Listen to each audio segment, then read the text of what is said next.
Pronto. E Salve, aí, Rafael? beleza? Joia, tudo bem? Pessoal, trago aqui para vocês Selênio Campos Filho. Selênio é um amigo meu de muitos anos.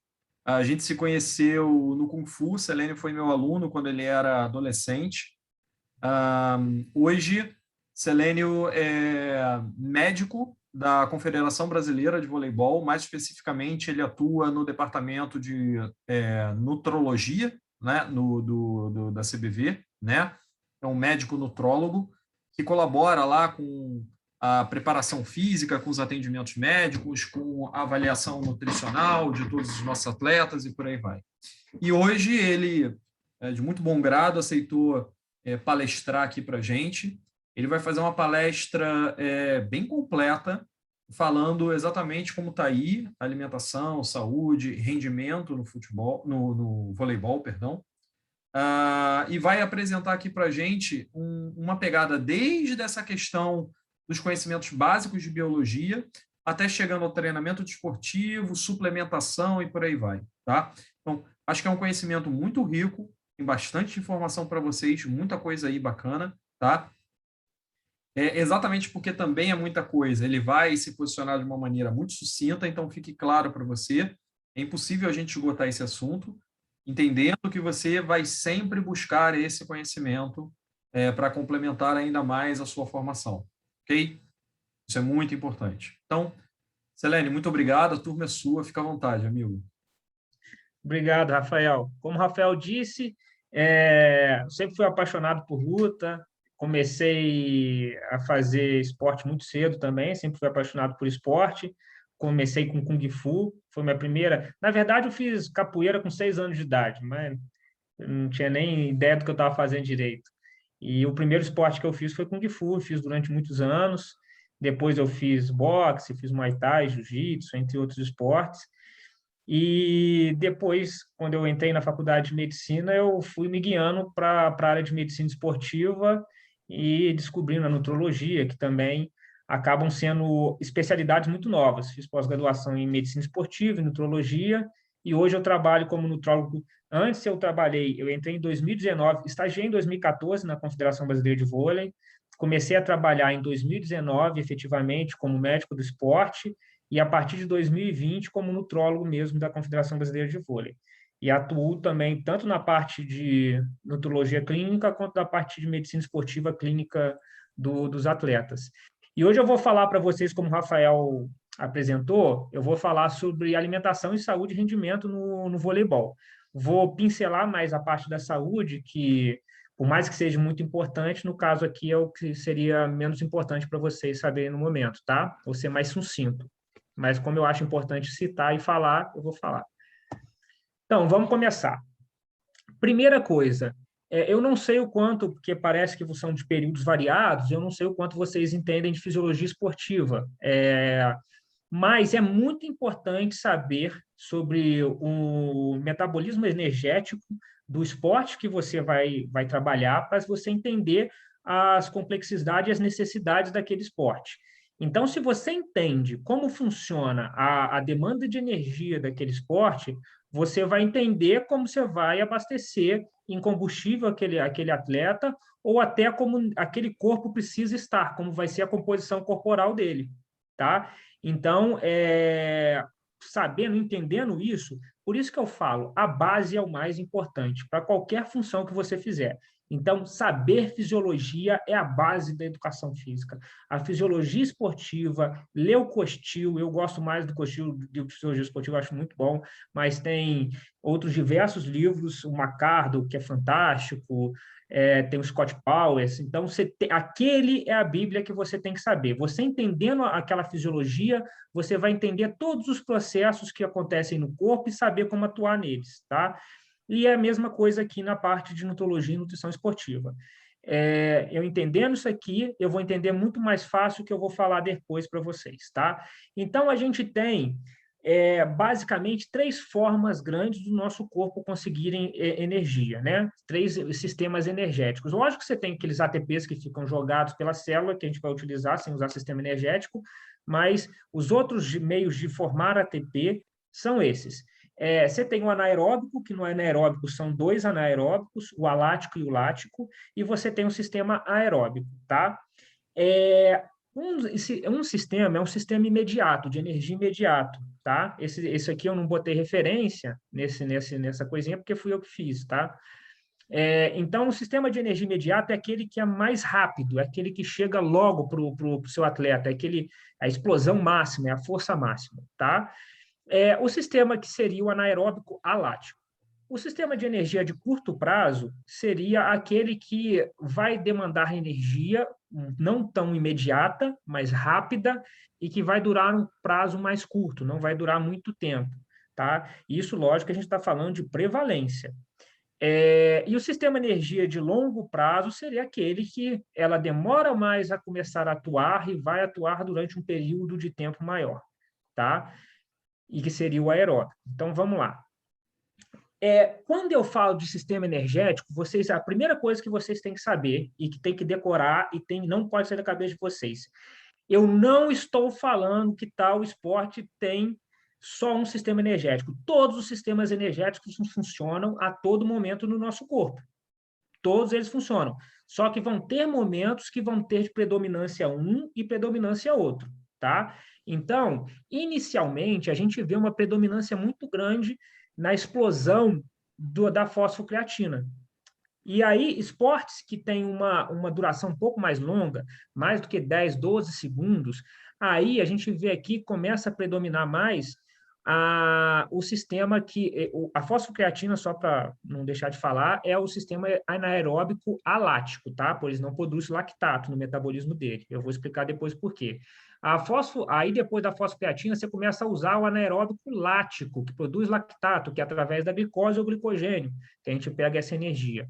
E aí, depois de um tempo maior, a gente começa a usar o sistema aeróbico, que a gente usa mais o ácido graxo como sistema energético, mas pode usar tanto a glicose também, como o glicogênio, como a proteína para formar energia aeróbica, tá? Então, é um tipo de sistema energético mais longo, demora mais, são mais quebras. Se você imaginar o sistema ATP-CP, que é o sistema de fosfocreatina, é uma quebra só para formar energia, muito rápido. O glicolítico, que é aquele que usa glicose, o glicogênio, e que ele é o anaeróbico lático, eles são mais quebras. São 3, 4, 5 quebras que você tem que fazer para formar ATP. E o sistema aeróbico, eles têm que girar ciclo de Krebs. Então, é bem mais longo e mais demorado o fornecimento de ATP, né? Vamos para o próximo. E aí, isso aqui que eu acho importante falar para vocês. Através disso daqui, esse slidezinho, esse desenho que eu fiz muito marmota, que eu consigo mostrar para vocês a importância de todos os sistemas energéticos em todos os esportes, tá? O voleibol, ele é um esporte que ele é muito mais anaeróbico, tá? Então, predominantemente, é um esporte anaeróbico. Mas por que que você não pode deixar esse atleta, que é anaeróbico, de esporte anaeróbico, não ter uma condição aeróbica? Por que que ele tem que treinar um pouquinho de aeróbico, pelo menos, e tem que ter uma condição aeróbica razoável? Porque, até por ele ser um atleta. Por quê? Vamos lá. O ATP-CP, ele consegue energia através da quebra da fosfocreatina, né? Ele quebra no sarcoplasma, no citosol da célula. Você tem a célula e dentro da célula, isso aqui é uma tentativa de célula, tá? Esse quadradinho branco. Então, dentro da célula, aqui no citosol da célula, você tem a fosfocreatina. E aí você tem a quebra para a creatinoquinase citosólica, você tem a quebra da fosfocreatina, a creatina fica para um lado, o fósforo fica para o outro. Esse fósforo vai entrar no ADP e vai formar ATP. Muito rápido, né? Muito simples, muito rápido. Formou ATP. Só que aí, como que você vai formar novos fosfocreatinas para conseguir continuar formando ATP? O nosso corpo ele tem um limite de fosfocreatina. Não é uma reserva ilimitada, não é uma reserva muito grande como a reserva de gordura para o sistema aeróbico, tá? é uma reserva muito pequena. Então, o nosso corpo ele usa a fosfocreatina e ressintetiza, ele joga a creatina de volta para a mitocôndria, ele ressintetiza, forma ela de novo para poder ter mais fosfocreatina. Então, ele joga a creatina para a mitocôndria.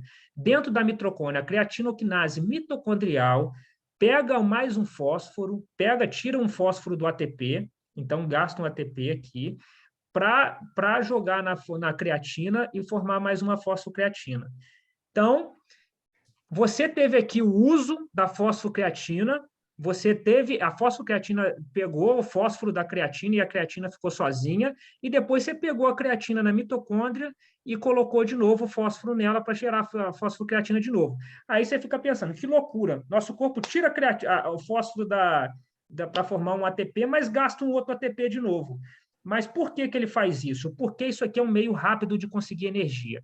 E aqui na mitocôndria, ele vai usar através de um meio muito mais demorado, que a mitocôndria vai gerar ciclo de Krebs e vai formar diversos ATPs. Então, o sistema aeróbico da mitocôndria é que bota o fosfocreatina de novo no lugar. É que bota que toda aquela creatina que você usou, toda aquela fosfocreatina e sobrou a creatina, toda aquela creatina que sobrou da fosfocreatina, ele é que coloca o fósforo de novo para formar nova fosfocreatina. Então, a recuperação do sistema de fosfocreatina é através da via aeróbica, tá? Então, uma coisa não funciona bem sem a outra. Se o atleta que não tem um sistema aeróbico bom, não tem muita mitocôndria, obviamente ele vai demorar mais para se recuperar depois de uma explosão. E isso, num quadro de rally ou de sets longos e variados, vai prejudicar o rendimento dele, tá? Então, vamos lá. Melhor recuperação para fosfocreatina. E isso aqui é um slide que eu peguei da aula de um educador físico muito, muito bom, que eu adoro ele, o Renato Alvarenga, que eu tive uma aula com ele. Professor da UFRJ. Muito legal ele, né? E esse slide eu achei muito bom, achei ele perfeito. A recuperação da fosfocreatina, como é pela via aeróbica, ela tem que ser passiva. Então, é muito melhor esse atleta descansar parado, porque senão ele vai pegar o ATP que ele usar para restaurar a fosfocreatina e vai começar a usar para o exercício. Então, se você pega um atleta que está usando fosfocreatina e coloca ele para ficar andando, ao invés dele recuperar rápido essa fosfocreatina, pegando todo o fósforo que tem na mitocôndria e colocando na fosfocreatina, ele vai ter que pegar esse fósforo para ficar gerando ATP para o exercício, que ele está andando. Então, isso para ele vai ser pior, né? Obviamente, ele vai recuperar menos rápido a fosfocreatina que ele gastou. Então, sempre quando você for mexer com um atleta de fósforo que está usando fosfocreatina, você vai parar ele. Você vai deixar ele parado que ele vai recuperar melhor. Porque senão você tem que focar as mitocôndrias dele. Falar, ó, mitocôndria, você vai funcionar agora só para ficar restaurando a fosfocreatina para ele poder usar de novo depois. Senão, a mitocôndria vai começar a querer usar ele para o sistema aeróbico, porque ele está se exercitando, tá? E aí, esse aqui é um artigozinho simples, uma revista de um nível de evidência não tão alto, tá? Mas que eu achei legal colocar aqui para vocês entenderem. Então, o metabolismo que predomina no vôlei vai ser o anaeróbico alático. Por quê? São explosões, é explosão. Pula e corta, e depois descansa. Então, a maioria dos atletas, eles não recebem e atacam, diferente do vôlei de praia, tá? O vôlei de praia, eles têm ralis muito maiores e eles têm que levantar, cortar, fazer tudo. O mesmo cara que recebe, ele tem que atacar. O vôlei de quadra, não. O vôlei de quadra, normalmente, um cara passa, o levantador sabe que aquele que recebeu pode estar caído no chão, vai levantar para outro. Então, o cara faz uma jogada só. O cara ou levanta, ou só corta, ou só recebe. Raramente o cara recebe e corta, tá? Perfeito. E uma pessoa vai bloquear. Então, é só explosão, é pá, pá. Então, aqui essa cena eu achei legal, porque você tem aqui o Giba, que foi um dos nossos maiores atletas, né? O Giba, ele tá pulando, e é um pulo pliométrico forte, intenso, para chegar mais rápido possível na bola, com uma porrada que ele vai dar aqui com a máxima força que ele puder. Ou então vai largar, né? Mas normalmente ele vai atacar com toda a força. E aqui o bloqueador ele vai tentar invadir e pular com a máxima velocidade possível para invadir e alcançar a bola e evitar o ataque do Giba. É lógico que isso tem suas variações, nem sempre o ataque vai ser muito forte, nem sempre o bloqueio vai ser mais agressivo, vai invadir tanto, então isso varia. Mas normalmente é isso, é porrada, pulo rápido, é explosão, tá? Principalmente no masculino. E aí, quando a gente vai ver o anaeróbico lático, que é aquele sistema que quando o rally vai se prolongando, então, por exemplo, o Giba foi aqui e atacou. O bloqueio amorteceu a bola, a Itália pegou a bola de novo e atacou de novo. Aí o Giba teve que pegar e receber a bola de novo aqui, porque a bola acabou sendo cortada em cima dele, ele teve que receber de novo. Então, isso vai gerando um rally e a pessoa não descansa, não dá tempo dela descansar, e a fosfocreatina dela não vai conseguindo ser utilizada sempre. Então, ele vai ter que começar a usar o glicolítico, vai ter que usar a glicose como forma de energia. Tá? E aí você, quando mais rally tem, você usa mais o sistema anaeróbico lático, né? Porque vai durar mais tempo sua demanda energética. Você tem que correr de um lado para o outro, você tem que ficar se movimentando o tempo inteiro, porque você não sabe onde a bola vai. Aí o cara recebe errado, vai parar a bola longe, ele tem que correr atrás da bola. Então, quanto mais rally se tem no jogo, mais lático vai se tornar o esporte. E aí, esse rally acontece mais quando? No feminino. Então, essa é a diferença também do vôlei masculino para o vôlei feminino. O vôlei masculino, como tem mais força, é mais difícil ter esse rally. Tá? E o feminino, como é um jogo mais do erro, eles tentam fazer a adversária errar, não um jogo tanto de conclusão como o masculino, os ralis prolongados, tá? Não os ralis curtos o homem tem mais, mas ralis prolongados, eles são muito maiores no feminino. Então, o feminino, teoricamente, não é tão a mais, mas teoricamente ele tem um sistema anaeróbico lático mais utilizado do que o masculino, tá bom? E aí você tem diversas posições no esporte do vôlei, tá? Você tem os ponteiro passador, é o cara que vai passar e às vezes vai atacar. Você tem o oposto, que é aquele que não consegue, que tem uma técnica, às vezes, um pouco pior na passada na recepção, mas se no Brasil eu não posso falar que o Lucarelli tem um passe ruim, né? Antigamente que era muito assim, hoje em dia todos os brasileiros, pelo menos os opostos, têm um passe até legal, tem um passe muito bom. Você tem o central, você tem o líbero, tem o levantador. E qual a importância de você saber isso? Porque cada um vai ter uma composição corporal diferente, uma necessidade energética muitas das vezes diferente, tá? Então você vai ter aqueles que vão participar mais do jogo, como um ponteiro, o oposto, muitas das vezes o levantador vai toda hora tatuando, correndo atrás da bola, porque o levantador ele não fica parado lá esperando a bola chegar nele e só levantar. Não, a bola, a recepção, a maioria das vezes não cai na mão dele, então ele tem que estar sempre movimentando para levantar a bola. E aí, esses caras trabalham mais. O central, ele trabalha um pouco menos, ele vai bloquear e vai pular ali para atacar no meio, a bola de meio, né, normalmente.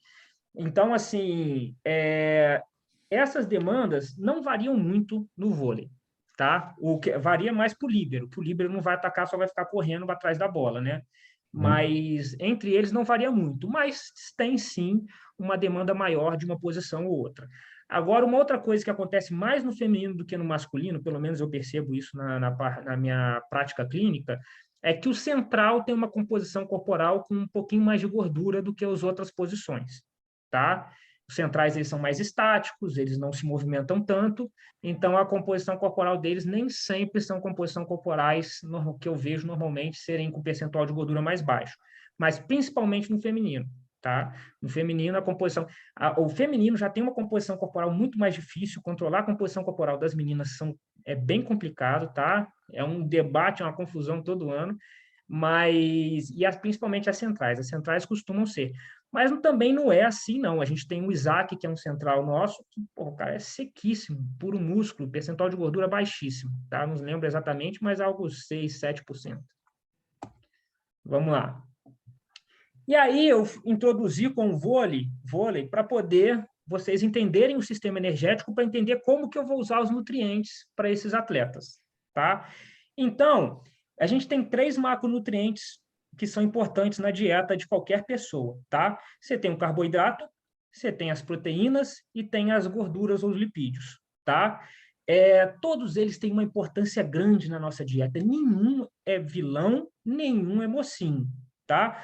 todos eles são importantes desde que seja naquele limite. Se você exagerar em um, você vai colher os malefícios do exagero daquele ali. Então, para de ficar focando nesse negócio low carb, low fat, isso daí tudo não são dietas normalmente feitas para a saúde. Para a saúde é isso aqui. Todos eles são importantes. Quando você corta demais o carboidrato, você vai ferrar o seu paciente, o seu atleta em si. Se você cortar demais a proteína, também vai ferrar. Se você cortar demais a gordura, também vai ferrar. E eu vou explicar o porquê, tá? Uma coisa que eu também acho legal frisar para vocês é o quanto cada grama tem de caloria. O carboidrato, 1 grama de carboidrato tem 4 quilocalorias, 1 grama de proteína tem 4, e 1 grama de gordura tem 9. E por que é importante saber isso? Para vocês terem uma ideia de quanto gordura é calórica, tá? Gordura é muito calórico. Uma colher de azeite costuma ter uma quantidade de caloria parecida de um pão. Então, se você jogar 1 colher de azeite no alface, você nem percebe que você comeu, que não vai fazer diferença, não vai te dar mais comer saciedade. salada, besunta, salada inteira de peso. E aí você está comendo 4, 5 pães ali naquela salada em questão de caloria. E lógico que isso vai te prejudicar na hora de você analisar a composição corporal. Se você tiver um superávit calórico, quer dizer, comer mais caloria do que você gasta, você vai engordar, vai ganhar peso, né? Perfeito. Então, vamos lá. Às vezes é uma estratégia. Tem pacientes que eu tenho que fazer ele ganhar peso, mas bem, tá? Isso aqui eu tirei essa diretriz do Institute of Medicine, tá? Todas as evidências eu coloquei aqui embaixo, as referências em todos os slides, para se vocês quiserem depois procurar. E aí vamos falar de todos eles, dos macronutrientes. A gordura, ela tem seus malefícios grandes, todos vocês já conhecem, são problemas muito comuns da gente ver. Então, você tem um aumento do LDL muito grande, do VLDL, que são colesteróis ruins, e do triglicerídeos com o consumo da gordura. E, consequentemente, com o aumento dessas colesteróis, dessas gorduras, você acaba começando a produzir placas de gordura na artéria, que vai entupindo as artérias, como você pode ver nesse desenho, e aí o sangue não consegue passar. Como vocês podem ver aqui, está acumulado aqui, o sangue não consegue passar para tal lugar. Se o sangue não vasculariza tal região, tal órgão, por exemplo, o coração, aquelas células vão morrer, porque o sangue é uma nutrição para aquela célula. E aí, quando não chega aquele sangue para aquela célula morre. No início, ela tem quando não chega sangue, a gente chama de isquemia, porque não está chegando sangue. E aí, quando aquela célula morre, a gente chama de infarto, tá? Nem sempre uma isquemia vai gerar um infarto. Quando a gente revasculariza a tempo, o sangue chega, volta a tempo, aquela célula não morre, tá bom? Então, se aquela placa de gordura foi lá, que você come gordura demais, aí aquela placa de gordura aumentou nas artérias e tampou uma artéria do coração, você vai ter um infarto. Se tampou uma artéria que leva sangue para o cérebro, você vai ter um AVC, tá bom? Então, são os problemas da gordura, do excesso de gordura, tá? Então, por causa disso, ela aumenta automaticamente o risco de doenças cardiovasculares, como o AVC ou o infarto. E ela tem um risco grande de ganho de peso, por causa disso que eu falei. A gordura é muito calórica, tá? Então, ela acaba engordando muito nossos pacientes. Automaticamente, você tem os benefícios da gordura. Os benefícios da gordura, então, quer dizer, é o que eu falei, não é um vilão. Ah, doutor, então eu vou parar com gordura, porque faz isso tudo? Não, a gordura é importante pra caramba. Por quê? Primeiro, ela ajuda demais a absorver aquelas vitaminas lipossolúveis, que são as vitaminas A, D, E e K. São vitaminas, a vitamina D é uma das mais importantes para o rendimento. Ela tem relação direta com a massa óssea e muscular. Então, você não pode deixar faltar, tá? Elas simplesmente são estruturas da nossa membrana celular. Toda célula é feita de uma membrana de fosfolipídios. Se você não tem gordura, você não forma membrana celular. Então, olha a importância disso. Formação de hormônio. A testosterona e outros hormônios que nós produzimos no nosso corpo é feito de colesterol, de ésteres de colesterol. Então, se você não tem, você abaixa demais os níveis de hormônios desses atletas. Então, eles regulam também outras atividades importantes intracelulares, e aí eu coloquei aqui, manutenção de peso. Aí você é doido, doutor, você colocou ganho de peso, depois você colocou manutenção de peso? Por que manutenção de peso? Elas também dão saciedade. Então, 2 dos macronutrientes que mais dão saciedade são a gordura e a proteína. O carboidrato não dá tanta saciedade. Então, às vezes, um alimento, uma carne, por exemplo, que vai ter gordura e proteína, ela dá mais saciedade do que você comer macarrão. E aí você consegue tirar um pouco a fome daquele atleta para ele conseguir manter uma composição corporal melhor, né?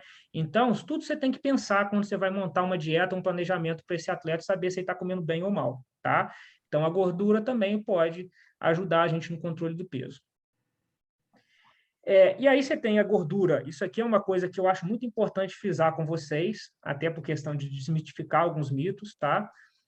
Eu me baseio de medicina baseada em evidência, porque eu acho que o que eu sei, senão fica muito assim, o que a gente chama de... eu vou benzer meus pacientes, vou começar, eu mesmo falo, ó, Nutella com morango e água de manhã melhora tal coisa. Então, eu vou criando da minha própria cabeça e vou fazendo um monte de coisa louca e as outras pessoas que me escutam vão me seguindo. A medicina baseada em evidência ou a ciência baseada em evidência, ela foi criada para evitar disso. Então, a gente prova uma coisa primeiro, mostra que aquilo funciona e aí publica em grandes jornais, né, grandes revistas, porque se for revista pequena também não adianta. Então, o que eu posso falar para vocês? Existem gordura saturada e as gorduras mono e poliinsaturadas, tá? As gorduras saturadas são gorduras normalmente de origem animal. Então, você tem no gordura de porco, a banha de porco, então as gorduras, por exemplo, que vem na carne, na picanha. E você tem no leite, que é uma gordura animal, tá? Até porque é retirado no animal. E vocês têm as mono e poliinsaturadas, que são normalmente dos óleos vegetais. Então, você tem o óleo de soja, girassol, canola e as mais poliinsaturadas do azeite, principalmente o extra virgem, tá bom? E qual que é a importância delas? Qual que dessa que é a vilão, qual que é a vilão e qual que é a mocinha, né? Essa tem vilão e mocinha, tá? Mas, lógico, você não precisa cortar uma delas. Eu vou explicar também mais à frente. Essa diretriz é do American Heart Association, tá? É o principal periódico de doença cardiovascular, da cardiologia que existe no mundo. Não existe cardiologista sério que não siga a American Heart Association. E ele fez essa diretriz que fala sobre as gorduras na nossa dieta em relação delas com doença cardiovascular, tá? E aí eu vou citar. Essa linha central desse artigo mostra quem come gordura saturada, tá? Que é a gordura animal.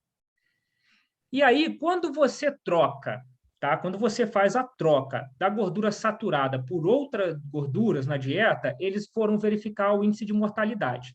Então, quando a pessoa comia gordura saturada, você trocou por monoinsaturada, diminuiu a mortalidade geral dos pacientes. Então, os pacientes morreram menos.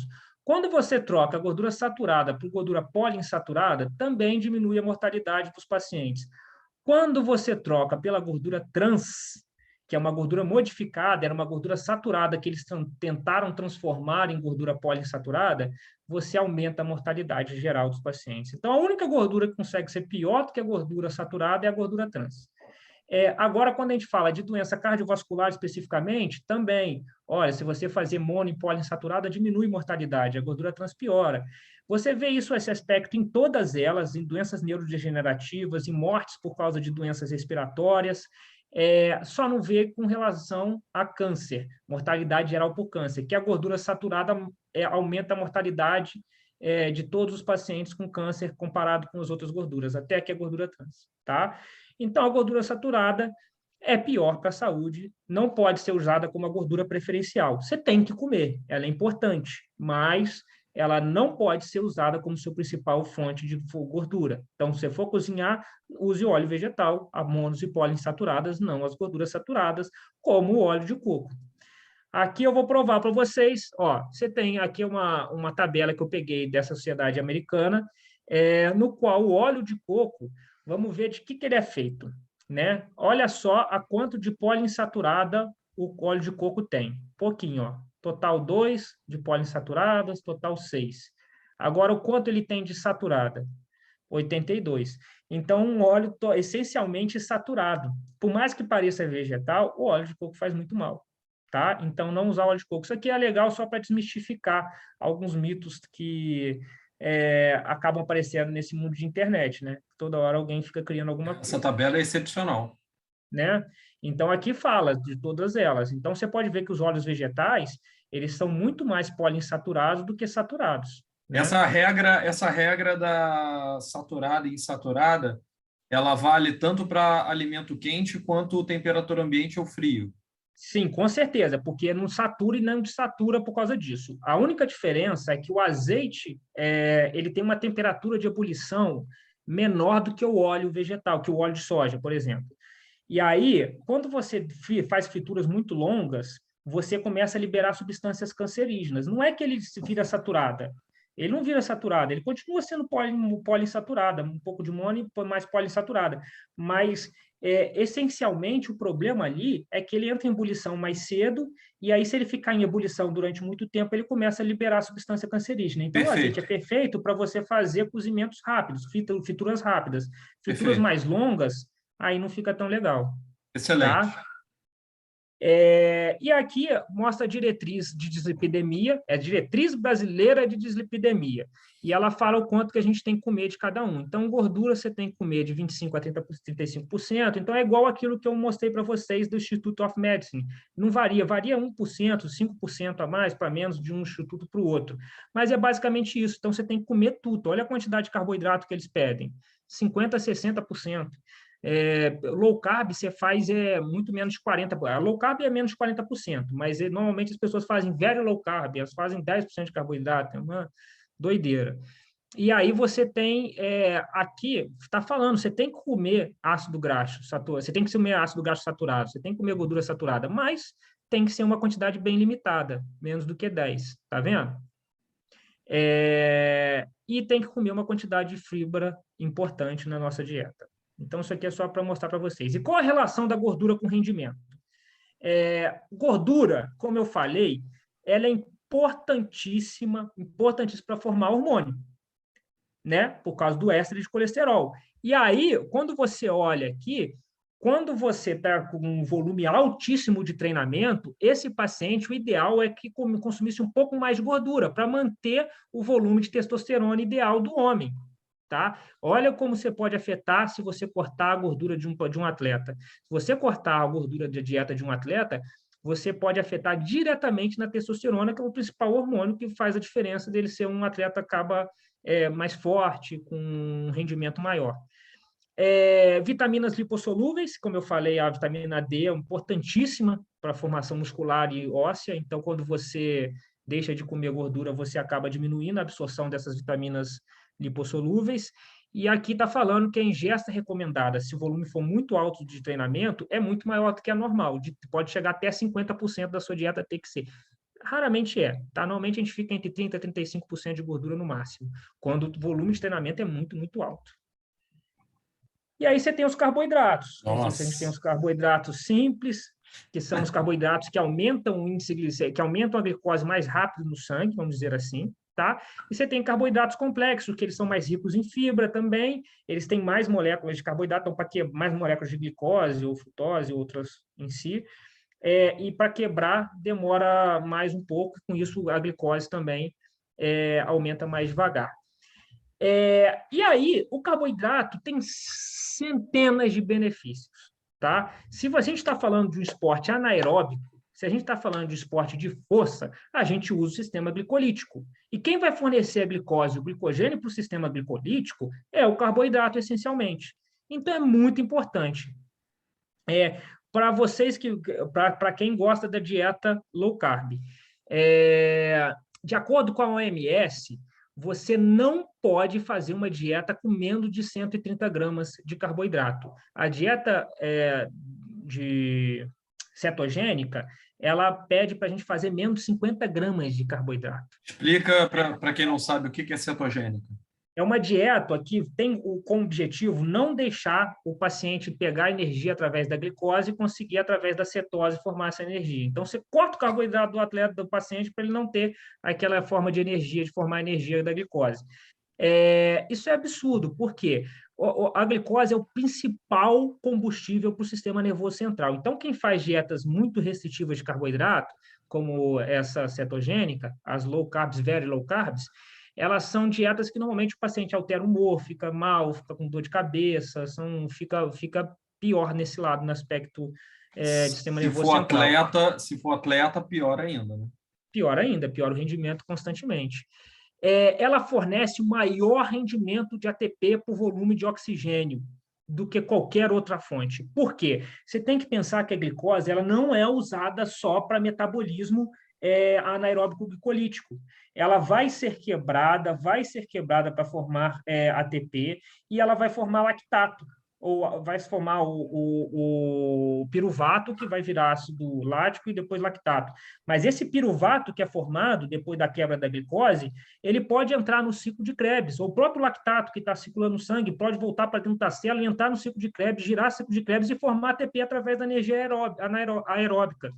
Então, ele não vai conseguir ATP só aqueles ATPs do sistema glicolítico, ele vai conseguir os outros ATPs também. Então, por isso é uma estratégia que a gente usa muito em nadadores, por exemplo, que ele vai faz uma prova, ele vai ter várias provas durante o dia, depois ele vai para uma piscininha menor e fica nadando devagarzinho, que é para pegar aquele lactato e usar como energia aeróbica para tirar um pouco daquele lactato que tiver acumulado no sangue. Não é que o lactato faça mal no sangue, de maneira alguma, tá? O lactato não é um problema, é uma solução que o corpo arruma de tirar o ácido lático de dentro da célula. Então, quando você falta carboidrato, como eu falei, tem alterações grandes de humor, por causa do sistema nervoso central, é a principal fonte de combustível de exercícios de alta intensidade. Então, atletas de alto rendimento, você não vai inventar cetose para ele, pelo amor de Deus. Isso aqui é consenso na literatura, tá? Depois eu vou mostrar o artigo do American College of Sports of Medicine para vocês. Isso aqui tudo eu estou tirando do Sports Nutrition, do consenso do Sports Nutrition, tá?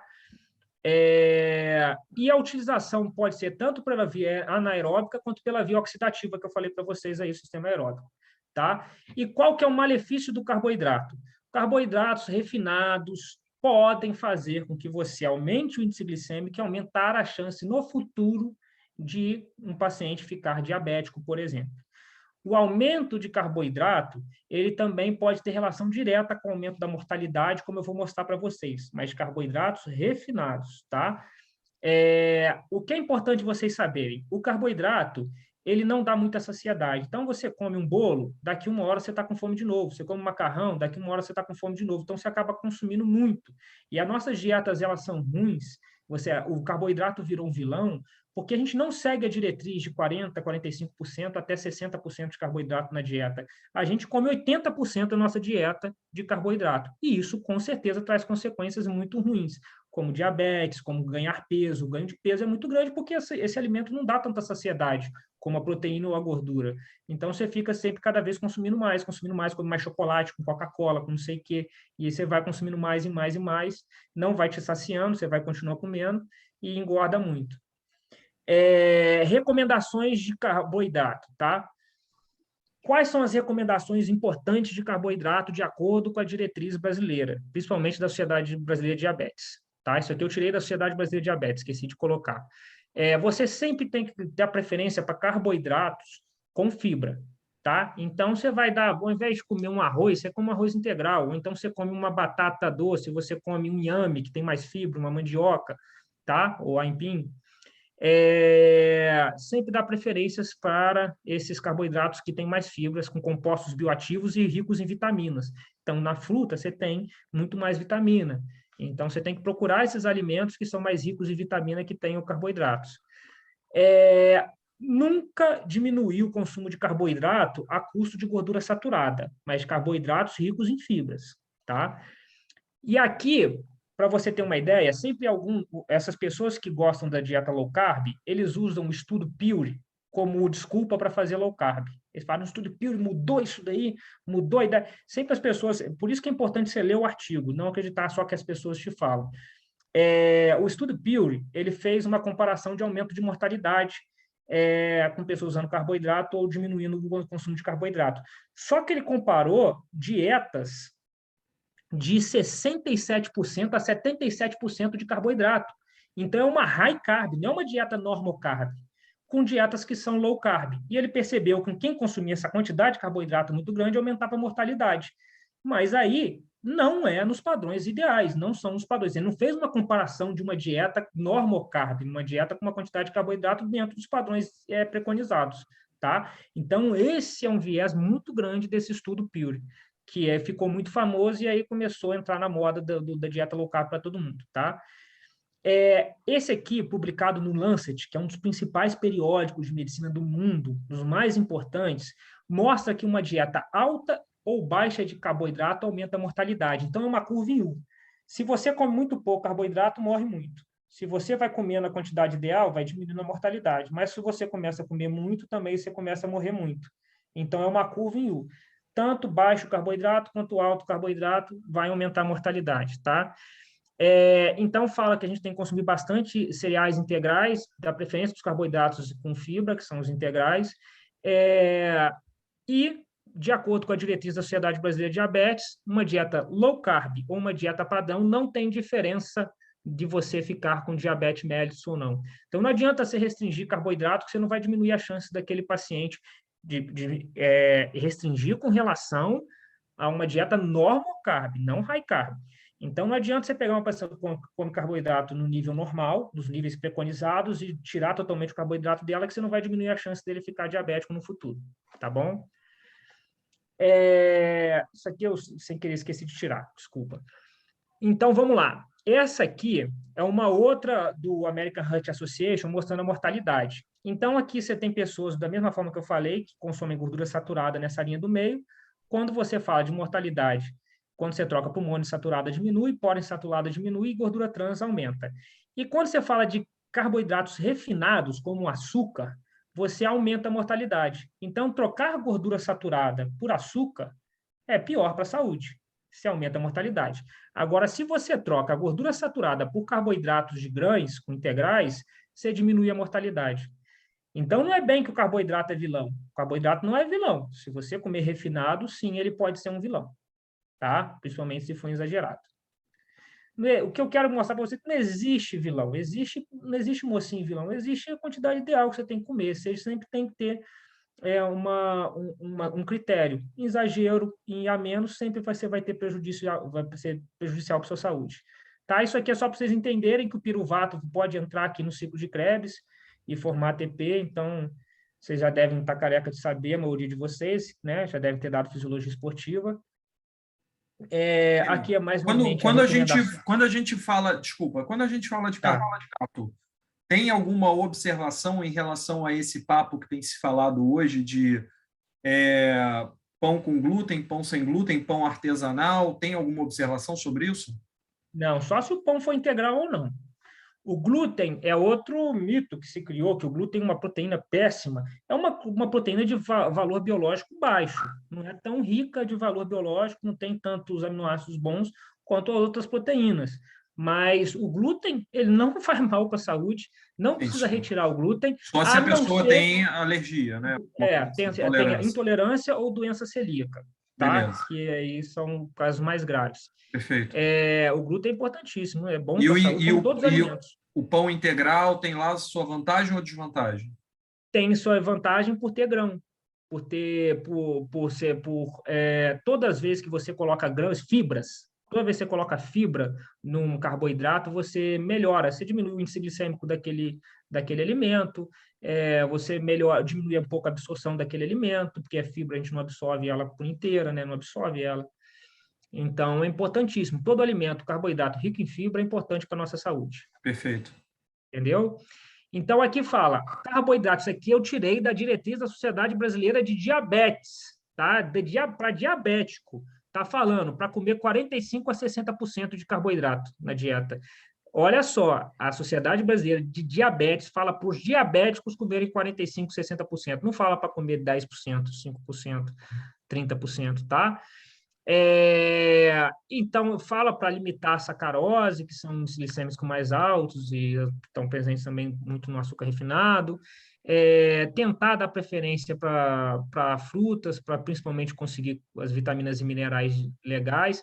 Mas você pode ver aqui, o que mais importante isso aqui para mim é para mostrar para vocês que a Sociedade Brasileira de Diabetes fala para uma dieta igual à do Institute of Medicine, que é os padrões recomendados. Não muda nada, é só comer direito. Tá? Você não precisa restringir o diabético, só ensinar ele a comer direito. E o carboidrato e rendimento? Qual a influência do carboidrato no rendimento? Bom, total, né? Como eu falei para vocês, esse aqui é de acordo com o American College Sports of Medicine, tá?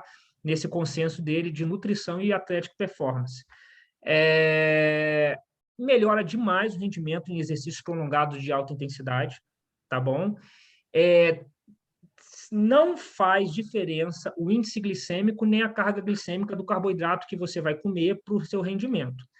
Mas aí tem um viés que a Sports Nutrition vai falar, porque dependendo do momento, você vai precisar de índices glicêmicos mais altos para repor rápido para você conseguir fazer o seu próxima competição, tá?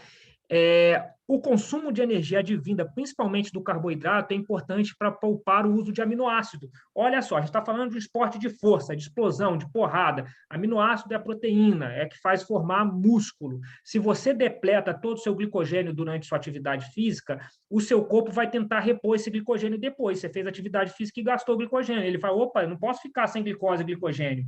Então, ele vai pegar o aminoácido do músculo, vai quebrar músculo para pegar esse aminoácido e fazer a formação de novas moléculas de glicogênio e glicose e repor o que você gastou. Então, você está perdendo músculo se você não comer a quantidade ideal de carboidrato, tá? Então, você vai diminuir o rendimento do seu atleta.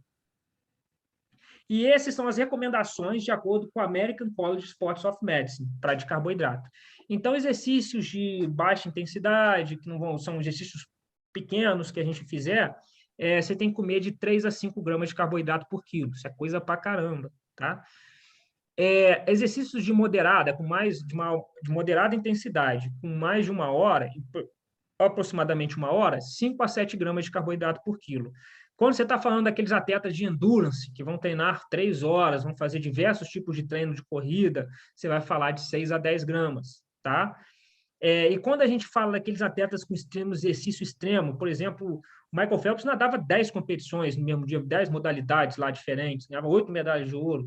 Então, você vai falar uma quantidade de carboidrato muito maior, de 8 a 12 gramas por quilo, porque o carboidrato é a principal fonte de energia para a maioria dos esportes. Isso, tá? Isso é por dia?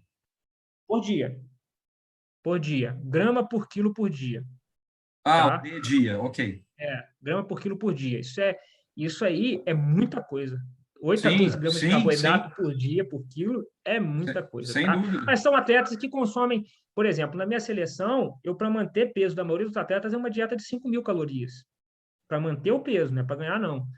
Tá? Então, assim, são atletas que consomem uma quantidade calórica muito grande. E aí chega essas 8. Não vai pensar que essas pessoas que vocês treinam na academia vão chegar nessa ingesta calórica. Não vão. Tá?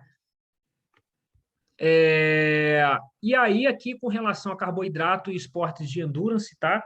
Aqui está falando que você só precisa repor durante o exercício o carboidrato do atleta se a atividade física durar mais do que 45 minutos. Tá? Se for menor do que 45 minutos, não precisa entrar com carboidrato durante aquele treino. Intratreino, tá? Você só precisa fazer antes e depois, como sempre. E durante tempos maiores, vai passar de 45 minutos, você sabe que vai passar, aí você pode fazer de 30 a 60 gramas para atividades que durarem de 1 a 2 horas e meia, e se for durar mais do que 2 horas e meia, 3 horas, você vai fazer mais do que 90 gramas dentro, intra-treino, para ele não perder rendimento, porque a glicose vai alterar demais o rendimento daquele atleta. Tá bom? Isso aqui também eu tirei do American College of Sports of Medicine, tá? E agora, do Sports Nutrition. Está falando sobre carbo, é importante você fazer o carboidrato antes, durante e depois. São as duas principais, essas diretrizes que eu estou falando, são as duas principais de nutrição esportiva, do Sports Nutrition e do American College. Então, é importante você fazer carboidrato antes, durante e depois do exercício. É muito importante você repor toda a reserva de glicogênio muscular e hepático em todos os indivíduos que treinaram de 2 a 3 horas. Então, aqui está falando de indivíduos que treinaram, que treinaram não tanto, você pode fazer de 5 a 8 gramas. Agora que treinaram mais, 6 a 6 horas por dia, você faz mais gramas de carboidrato depois do treino, tá? Então, você tem que sempre repor, porque senão o seu corpo vai pegar para repor aquele glicogênio que ele usou, tanto muscular quanto hepático, ele vai quebrar músculo para formar essa glicose, esse glicogênio e glicose, tá bom? De preferência, isso aqui é o Sports Nutrition, diferente do que falou o American College. De preferência, deixar esses carboidratos de grãos integrais, vegetais e frutas, tá? Pegar no alimento através disso. É o que eu falei. grãos, carboidratos com grãos, carboidratos integrais, com fibras, ricos em fibras, são muito mais importantes. São muito melhores para a saúde. E aí, a não ser que esse atleta precisa competir. Então, por exemplo, o atleta competiu de manhã e vai ter que competir de novo à tarde. Você precisa repor o glicogênio para ele competir bem no segundo jogo, na segunda competição. Aí você tem que repor rápido o glicogênio. E aí você vai fazer alimentos com índice glicêmico maior, para poder repor mais rápido esse glicogênio, essa glicose e glicogênio do corpo desse atleta, e também causar menos conforto gastrointestinal, porque a absorção é muito mais fácil quando você bota alimentos com índices glicêmicos menores. Então, açúcar, amidos e bebidas repositoras, como Gatorade, entre outras, são muito importantes e fazem a gente repor mais rápido quando a gente tem essa urgência na reposição. Aqui, continuando com o Sports Nutrition, em períodos curtos de reposição, dar preferência para o carboidrato. Então, se o atleta tem que competir logo, você não vai dar preferência para a proteína, você não vai dar preferência para a gordura. O que vai mais influenciar o rendimento dele é o carboidrato. Então, você vai dar preferência para o carboidrato, para o rendimento dele. Reposição durante o treinamento possui evidência ergogênica a partir no minuto 90. Diferente do que fala o Sports Nutrition, né? Que fala a partir dos 45 minutos, a partir de 1 hora você já faz. Aqui fala que não, é a partir do minuto 90, tá? Utilizar bebidas sempre com 6 a 8% de carboidrato. Então, de 6 a 8 gramas de carboidrato a cada 100 ml. Tá? Isso só para você ter uma ideia de quando você for escolher a sua bebida repositora. Entenderam mais ou menos isso? Isso aqui é bem legal, porque a pirâmide alimentar é uma coisa muito chata de você explicar para o seu atleta ou para o seu paciente.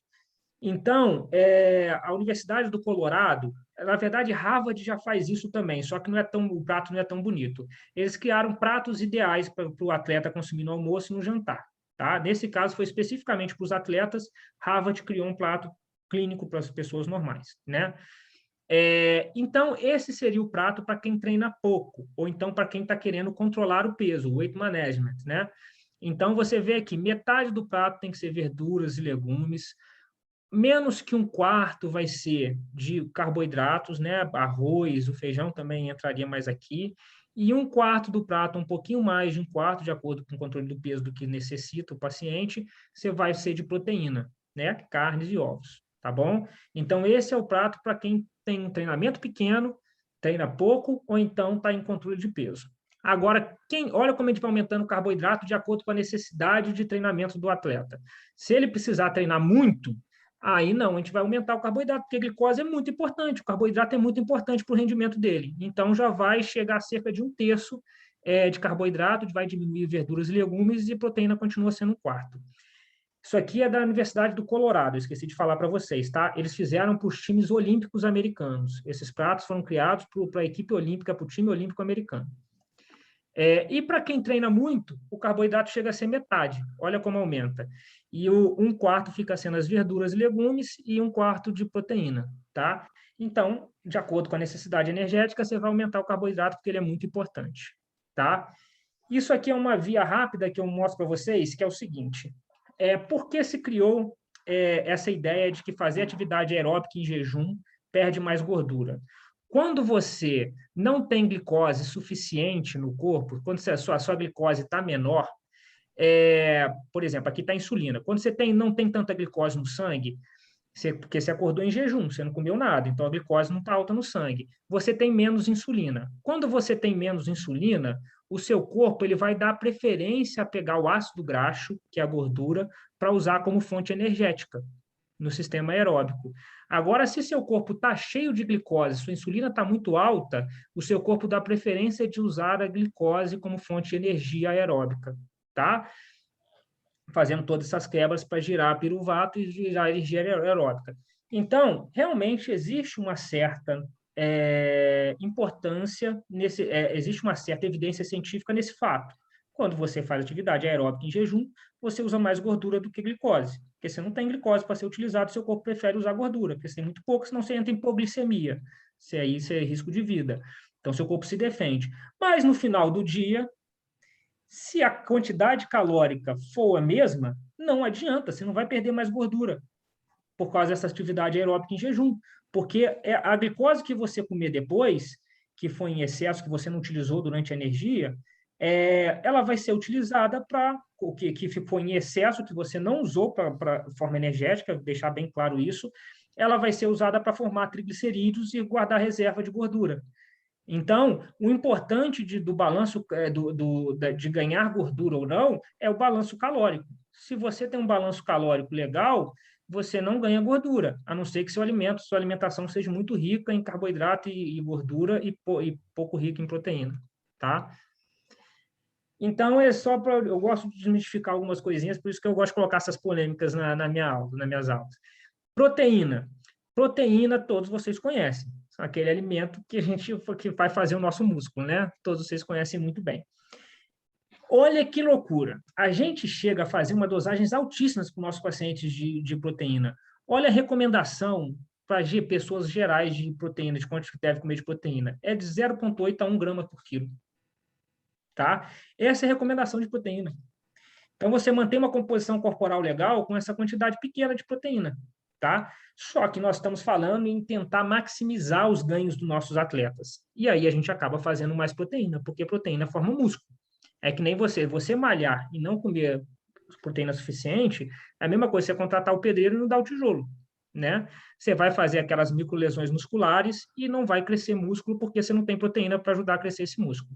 Então, o principal substrato para a síntese de proteínas contráteis, que seriam as miosinas, actinas, aquelas proteínas que fazem a contração muscular, o músculo em si, e metabólicas. Então, o que acontece? Enzima é feita de proteína e você tem reação enzimática no seu corpo inteiro. Se você não tem proteína suficiente, você não tem reação enzimática adequada, né? Então, proteína é muito importante para fazer as nossas reações enzimáticas. E elas são muito importantes para a manutenção das nossas funções estruturais, dos músculos e tendões, tá? E dos ossos também. Vamos lá. Proteína para hipertrofia. Aí eu vou botar alguns temas aqui também bem polêmicos, que eu gosto de citar temas polêmicos, mas, lógico, usando evidência científica. Recomendação, de acordo com o Sport Nutrition, de proteína, para quem está fazendo atividade física, é de 1,4 a 2 gramas por quilo. E a recomendação do American College é de 1,2 a 2 gramas por quilo. Se você ficar aí entre 1,5, você não vai errar. E é a média que quando você está fazendo uma dieta de uma pessoa fica, tá? Então, quando você estiver trabalhando, você que é educador físico, está trabalhando com um nutricionista, é importante vocês saberem como é que está sendo a dieta daquele atleta. É sempre legal, eu digo assim, quando o trabalho é feito em conjunto, vocês conseguem resultados melhores. É bom para vocês que estão com um paciente, que ele vai ficar feliz de estar ganhando mais músculo ou de estar diminuindo peso. Então, você tem que ter confiança daquela pessoa que você indica, aquele nutricionista que você indica ou nutrólogo, para fazer a dieta da pessoa que você está acompanhando. Quando você tem a confiança nele, quando você tem a confiança nesse profissional, o paciente vai melhorar, vai ficar feliz com você, não vai te largar, porque ele vai ter resultado, e também não vai largar o nutricionista. Então, sempre trabalhando em conjunto. Então, se vocês estão na dúvida com aquele nutricionista que vocês trabalham, se eles estão prescrevendo ou não, vocês perguntem. Traz assim, ó, quantas gramas por quilo que tem na sua dieta de proteína? Pergunta para o nutricionista, aí ele traz para vocês veem se está dentro da recomendação, tá?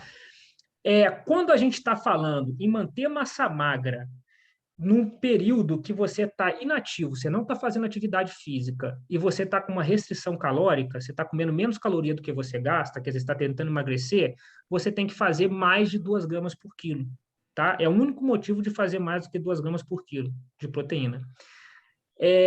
Na verdade, tem mais um, que é esse aqui. Quando você está uma dieta hipocalórica, que é também restrição calórica, você está comendo mais caloria do que você gasta, e você está fazendo muito exercício de resistência, por exemplo, os maratonistas, não é contra resistido, é de resistência, você tem que comer bastante proteína, porque demanda demais para o corpo, o seu corpo vai pegar muito, ele vai precisar muita glicose, muito glicogênio, e ele vai tentar repor sempre quebrando aminoácidos, sempre quebrando proteína. E aí você tem que consumir uma quantidade muito grande de proteína para conseguir não deixar você perder massa muscular. Esse atleta perder massa muscular, tá? Treinamento intenso de alto volume, você pode chegar a 2,2 de acordo com o Sport Nutrition, tá? O ideal é que você consuma proteína a cada 3 a 4 horas, porque a gente tem o estímulo que essa proteína vai fazer intramuscular para formar músculo, ela tem um limite. Não adianta você socar tudo que a pessoa precisa comer de proteína numa refeição só. Então, a evidência mostra que quando você parcela, o mais importante para dar sinal de crescimento muscular, de hipertrofia para a célula muscular, é você fracionar a proteína ao longo do dia. Então, você fazia de 3 em 3, de 4 em 4 horas. E, em média, cada refeição ter 0,25 a 0,55 gramas por quilo. Isso, em média, vai dar 20 gramas de proteína numa refeição. Então, quando adianta você chegar e mandar o cara comer 4 bifes de carne, que ele não vai usar aquilo tudo como sinalização de crescimento muscular, tá? Indivíduos mais jovens, 20 gramas, e idoso, como tem uma dificuldade maior dessa sinalização de crescimento muscular, você pode chegar a 40 gramas, de acordo com o Sports Nutrition. Efeito anabólico para ingestão de proteína dura até 24 horas após o exercício. Então, quer dizer, isso aqui eu vou falar sobre um novo mito, tá?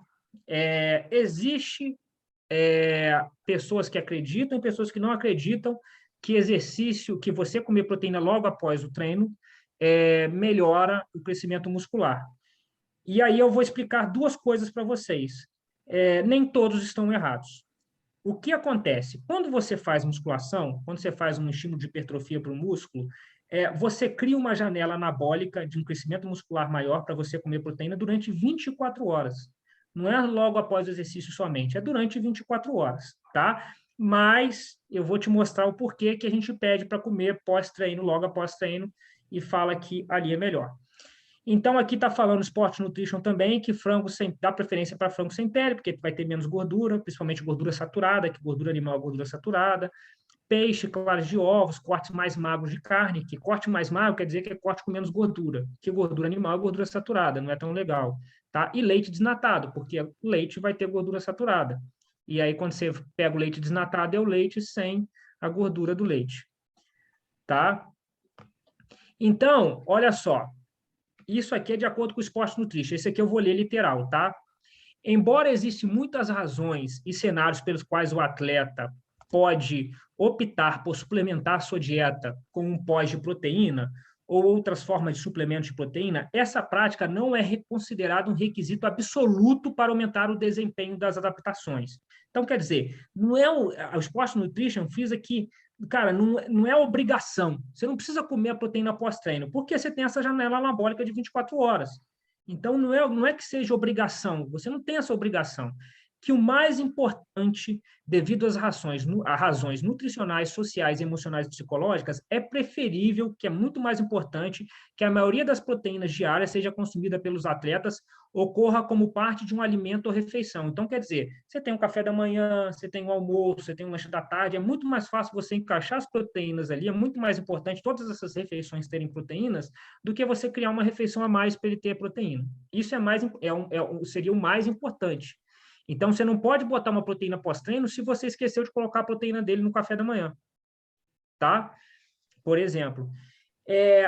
E aí, você tem as coisas que falam são os do Pop Sport Nutrition, que falam da importância de você também fazer uma proteína, primeiro você vai fazer isso, você vai fracionar a proteína de 3 em 3 ou de 4 em 4 horas, vai colocar nas principais refeições do dia, mas, além disso, você pode dar um plusinho a mais, que é menos importante do que você colocar proteína ao longo do dia, de uma proteína pós-treino. Então, aqui, o Sport Nutrition fala um estímulo agudo ao exercício, particularmente o exercício contra-resistido, tá? Esqueci coloquei aqui errado. Em ingestão de proteína, estimula a síntese proteica muscular. Então, estimula a formação de proteína e de músculo. E é sinérgico quando o consumo de proteínas ocorre logo antes ou após o exercício resistido, contra-resistido. Entenderam, mais ou menos? O negócio é o seguinte, na verdade, resistido mesmo.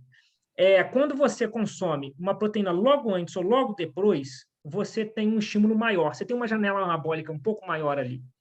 Então, ela vai ter uma síntese maior de proteínas musculares se você consumir logo antes ou logo depois de que você for fazer para musculação, tá bom?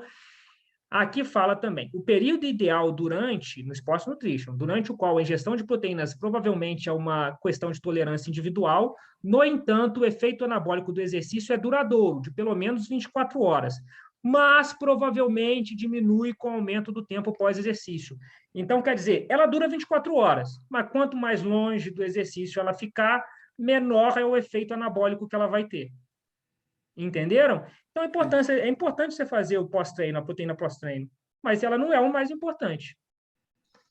Perfeito. Porque quanto mais longe você ficar, quanto mais tempo você demorar para comer a proteína, menor vai ser o efeito anabólico. Mas isso não é uma condição crucial para aquele paciente crescer músculo.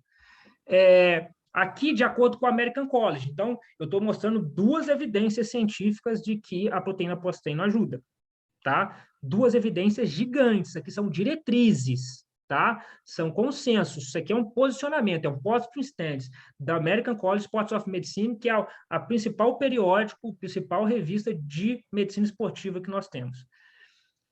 Estudos laboratoriais mostram que essa formação de proteína, síntese de proteínas musculares, é otimizada em resposta ao exercício pelo consumo de proteína de alto valor biológico, fornecendo 10 gramas de aminoácidos essenciais na fase de recuperação precoce, até 2 horas após o exercício.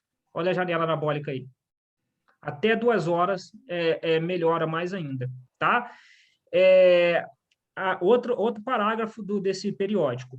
As recomendações mais recentes agora destacam que a adaptação muscular do treinamento pode ser maximizada pela ingestão desses alvos, 0,3 gramas por quilo de peso corporal, após as principais sessões de exercício e a cada 3 a 5 horas em várias refeições.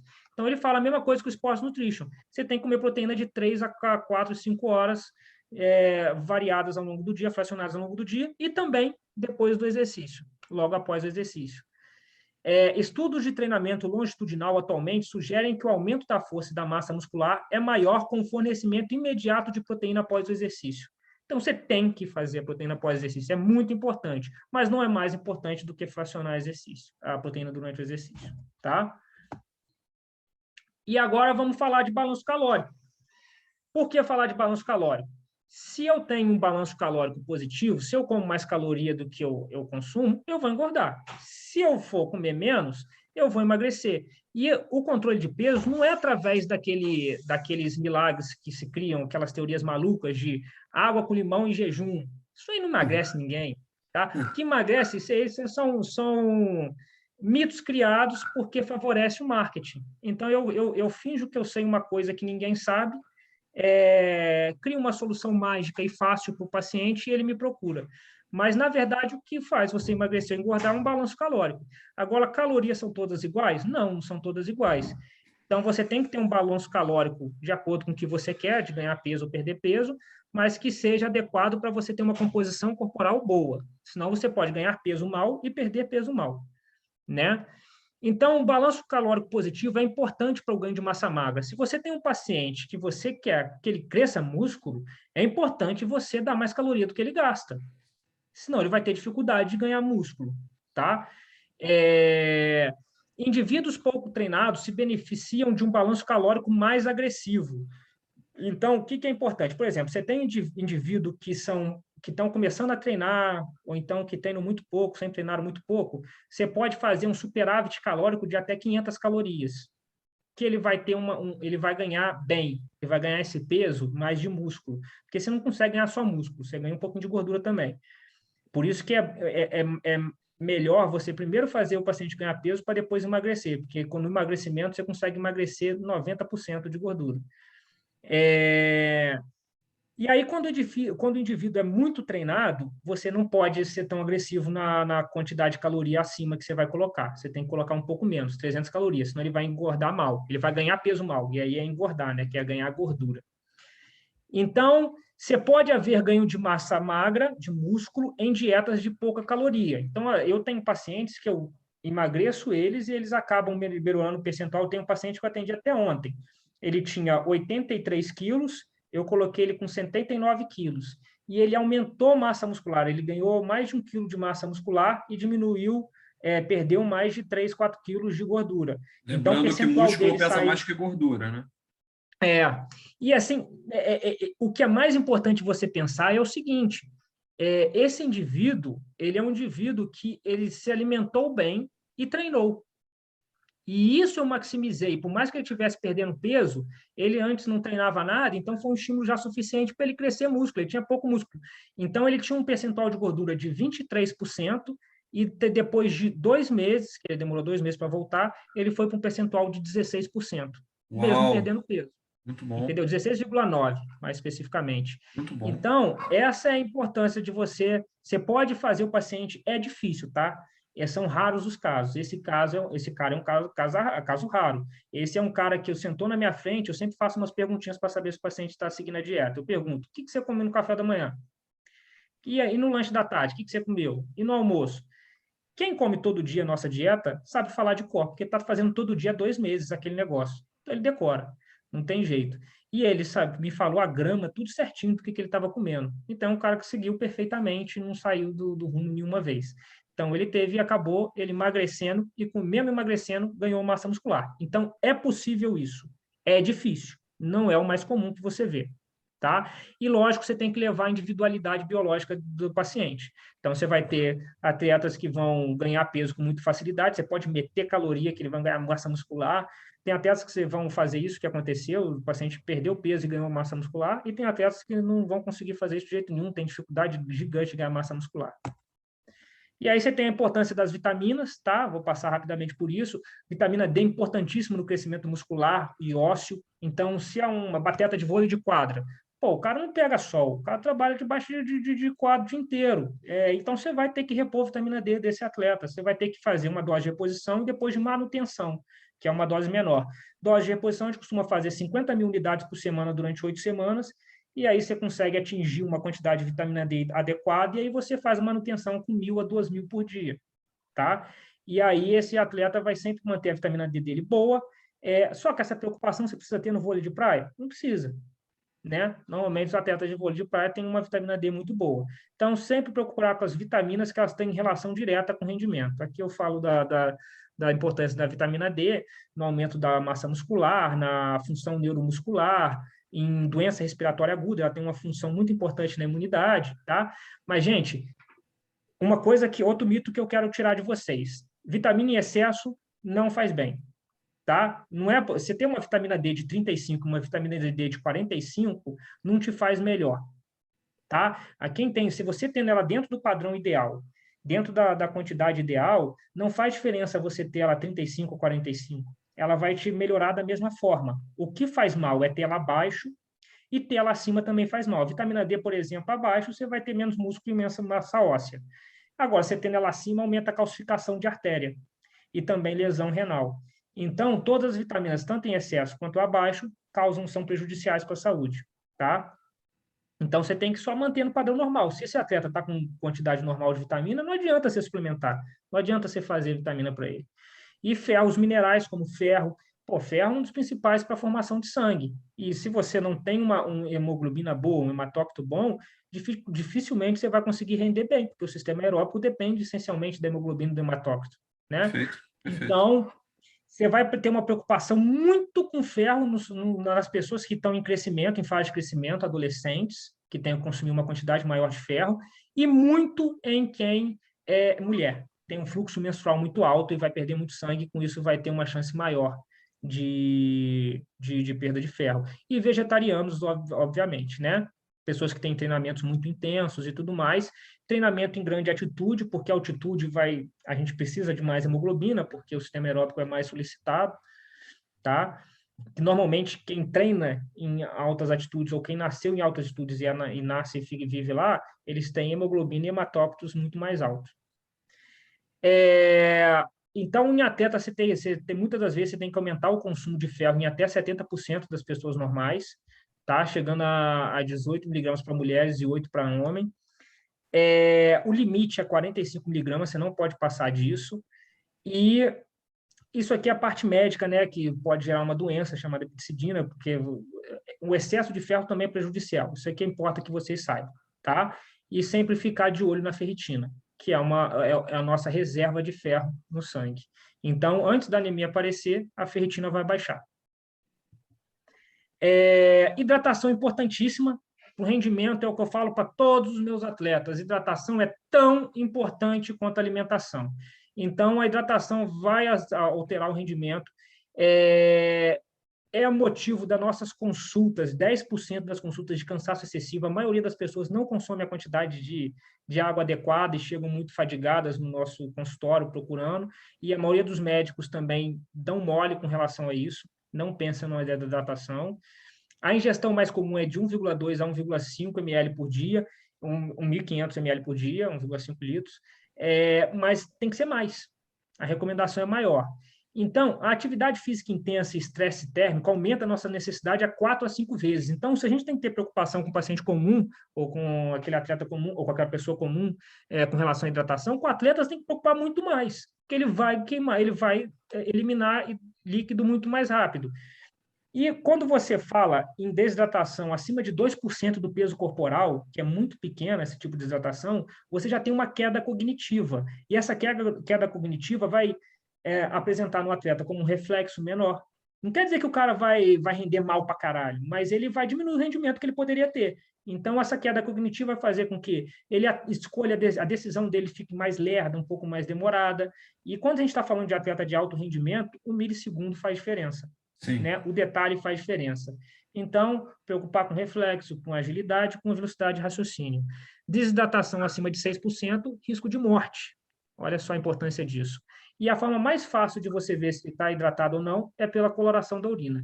Muitos pacientes chegam para mim e falam assim, nossa, doutor, minha urina está muito escura, eu acho que eu estou com infecção urinária. Não tem nada a ver, infecção urinária não deixa a urina escura, a não ser que tiver sangue na urina. Mas o que é muito raro, infecção urinária normalmente não tem, a não ser que você tenha um cálculo. Então, quando o paciente chega falando que está com urina escura, provavelmente é porque ele está hidratando mal e a concentração da urina está muito pouca de água e aí vai ficar mais escura, vai ficar mais intensa, tá? E os sintomas que a desidratação pode causar é dor de cabeça, que é a cefaleia, prisão de ventre, urina mais escurecida, pouco ou nenhuma lágrima, muita sede, cansaço muscular, sonolência e crianças menos ativas, tá? Você vê que a criança que toca o rebu vai ficar um pouco menos ativa. Então, aqui mostra a importância da água no nosso corpo, ela faz parte de 73% do nosso cérebro. Olha a quantidade de água que o nosso corpo tem, que ele necessita para funcionar bem. Então, a gente tem que fazer uma hidratação pré-treino, tá? Para evitar que esse indivíduo já comece a treinar desidratado, isso vai já piorar o rendimento dele automaticamente. Então, você faz 5 a 10 ml por quilo 2 a 4 horas antes do treino, tá? E muita atenção sempre na coloração da urina. Evitar o uso de expansores como glicerol, que é um suplemento que é nível 1 de evidência para hidratação, mas que é considerado doping, porque também não faz tão bem à saúde. Taxas de suor, a gente pode olhar muito para ver como é que tem testes de suor que a gente faz para saber o quanto ele está perdendo de suor durante o treino, tá? Mas a hidratação durante o treinamento é muito importante. E você tem que manter a perda sempre inferior a 2%, porque senão vai ter aquela perda cognitiva que vai diminuir o rendimento dele. Então, você pode usar normalmente eu consumo, eu não coloquei aqui não, esqueci. Intra-treino, cerca de 400 a 600 a 800 ml de líquido durante o treino, dependendo da quantidade de duração do treino. E depois do treino, como é que você faz? Você pesa o atleta antes e pesa depois. E aí, você vê o quanto ele perdeu de quilo. E aí, você vai repor 1,2, aqui está falando 1 quilo, eu botei errado, é 1,2. 1,2 a 1,5 litros por quilo perdido, por peso perdido. Entendeu? Então, você vai pegar aquela quantidade de peso que ele perdeu e multiplicar por 1,2, 1,5 para repor em líquido para ele no pós-treino. Aqui, ó, aqui eu botei certo, ó, 1,25 a 1,5 por quilo perdido, tá? Isso aqui é importante para recuperar para o próximo treinamento. Se o paciente, por exemplo, você fez aquele treinamento de manhã, vôlei tem disso. Às vezes o paciente treina, eles vão para a quadra de manhã e vão jogar de noite, para soltar o corpo e tudo mais. Dependendo do treino, da intensidade do treino, isso em outros esportes acontece muito, muito mais. Se você não reidratar para a segunda competição, para o segundo exercício que ele for fazer, vai diminuir o rendimento, porque ele vai chegar desidratado já. Então, você tem que repor muito preocupar muito com a hidratação para um próximo treinamento ele estar bem hidratado e conseguir render melhor e não desidratar, tá? E você vai repor sempre o sódio também. Potássio tem que se preocupar? Tem, mas o que você perde mais é o sódio durante o Você vai seu ano. repor como? Você vai repor com tipo salsicha ou sei lá o quê? Não, você repõe muito com. Tem substâncias, tem sachês, Ah, ok. repositores de eletrolíticos, e aí você tem que só tomar cuidado com a quantidade de Sim, reposição que tem ali, sim, tá? sim, sim. Então, aqui são algumas diretrizes que falam quanto cada um tem que beber, sendo mulher ou homem, de líquido. Algumas diretrizes que falam quanto você tem que comer de acordo com a sua idade. Então, pessoas maiores do que 14 anos têm que consumir um pouco mais de litros por dia de líquidos, tá? Líquidos. Mas você tem essa diretriz que eu acho melhor, que eu peguei de um curso do Barcelona, do futebol de Barcelona, que eu fiz, de medicina de nutrição esportiva, que é o seguinte: de acordo com a OMS, sedentário 2,9 litros, homem ativo 4,5. Olha a quantidade líquido que você tem que beber. Mulheres sedentárias de 2,2 litros e sendo ativo até 4,5 litros de líquido por dia. Tá? Não estou falando só de água, de líquidos, tá bom? Então, essa é importante. Só que se você beber de bebida açucarada, isso daí, você vai, meu amigo, você vai ferrar com a tua saúde, né? Então, aqui a urina, para vocês terem uma ideia, quando você está bem clarinha, está bem hidratada, moderada, e aqui começa a ficar escuro, opa, você está desidratando realmente, tá? Então, é o jeito mais fácil, mais simples de você saber se a pessoa está desidratada, é através da urina.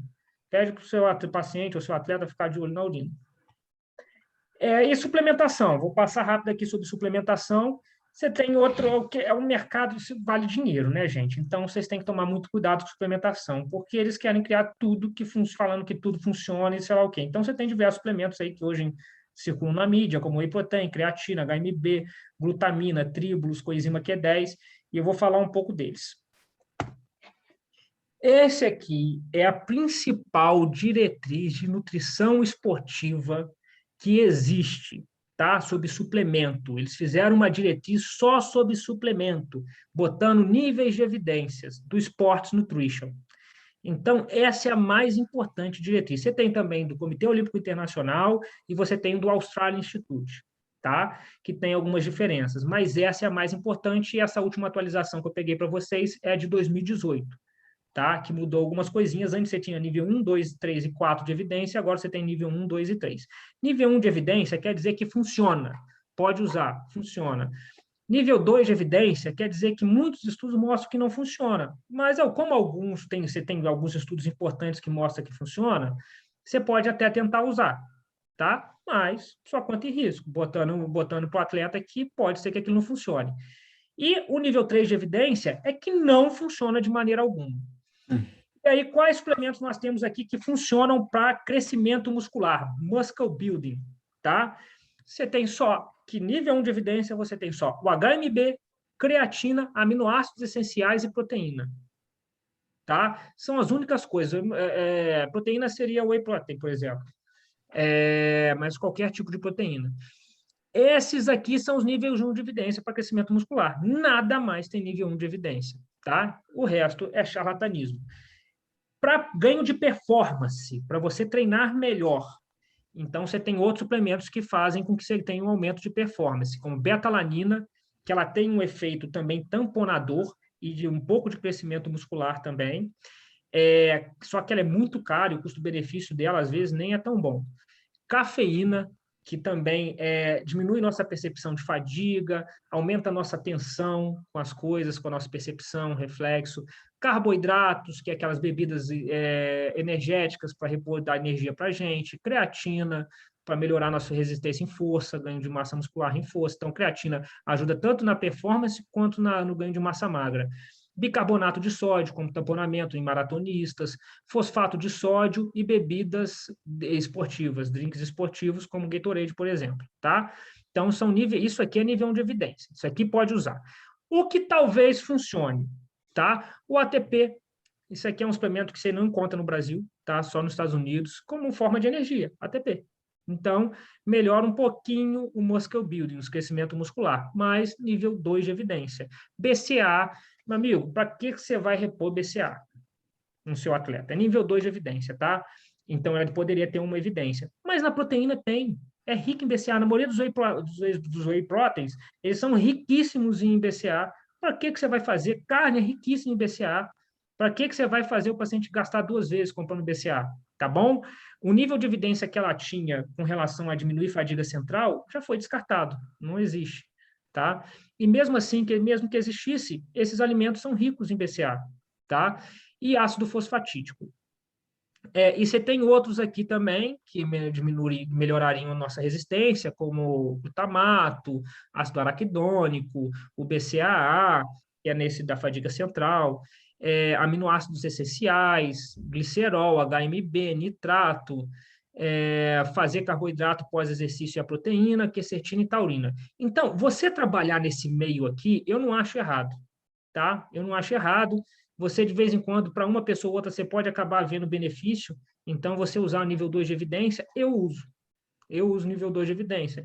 Eu dou preferência sempre para nível 1, mas de vez em quando eu uso nível 2. Agora, você trabalhar aqui, aí, ou você não estudou, ou você está sendo assim, como é que eu posso dizer? Você está enganando o seu paciente, né? Então, o que você tem aqui de nível 3 de evidência? Olha a glutamina aqui.